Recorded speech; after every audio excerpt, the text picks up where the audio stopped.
Hey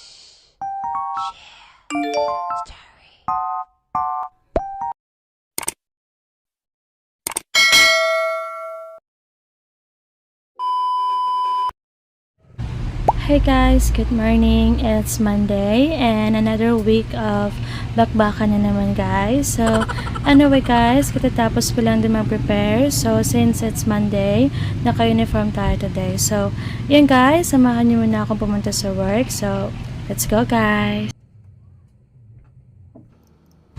So, yan guys, nandito na ako sa work and then katatapos ko lang din na to guys mag-breakfast. So, anyway guys, today is our appointment date kasi pupunta tayo sa PRC guys kasi magpapasa tayo ng requirements for LAT examination. So, actually, this is my third time na magte-take ako ng exam kasi usually hindi talaga ako nakakapasa pero sana this time ibigay na sa akin to. So, anyway guys, I will make a video regarding on how to register on Lara's account, on how to create an account, and then I will show you also guys kung paano mag-apply as a repeater. So yan, so anyway guys, before anything else, samahan niyo muna ako guys na mag-work. So dyan lang muna kayo guys.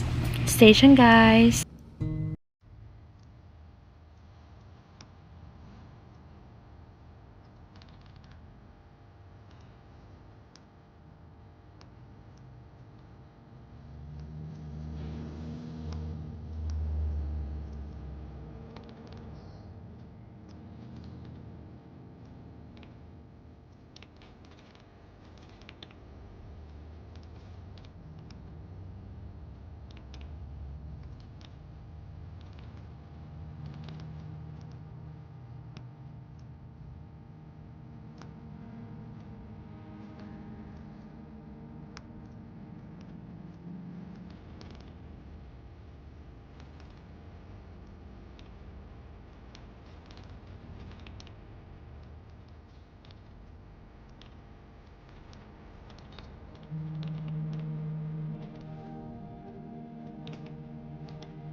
So, yan guys, I'm back. So, still working pa rin tayo guys. So, anyway guys, if you're asking kung ano yung requirements on how to make an appointment or kung paano mag-apply ng LAT examination. So, gagawa ako ng video guys. And actually, meron na akong mga previews. Pero, yung previous na ginawa kong videos is during pandemic pa siya. So, sobrang daming requirements na kailangan. So, today, as a repeater, sobrang dali lang guys ng mga requirements na kailangan. So, anyway guys, nagpaalam na din ako sa supervisor namin na mag-early out ako today kasi today is my appointment day, 3 to 4 p.m. So, pupunta ako sa PRC office dito sa Calbayog City. So, yan, update ko kayo guys kung ano talaga yung mga needed na requirements as a repeater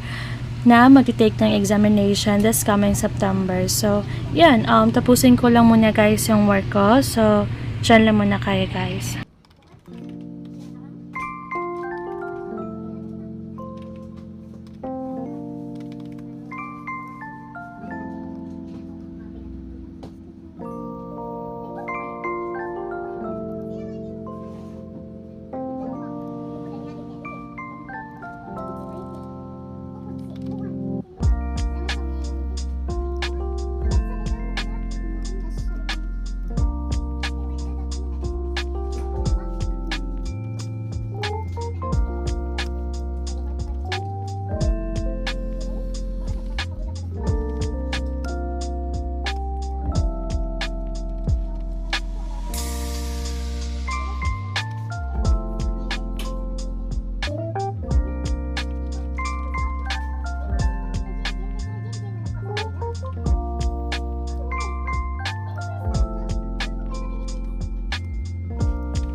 So, yan guys, nandito na ako sa PRC Calbayog. So, actually wala namang masyadong tao today. So, yan, update ko na lang kayo guys for my next video regarding PRC. So, yan, thank you guys for watching. Bye guys!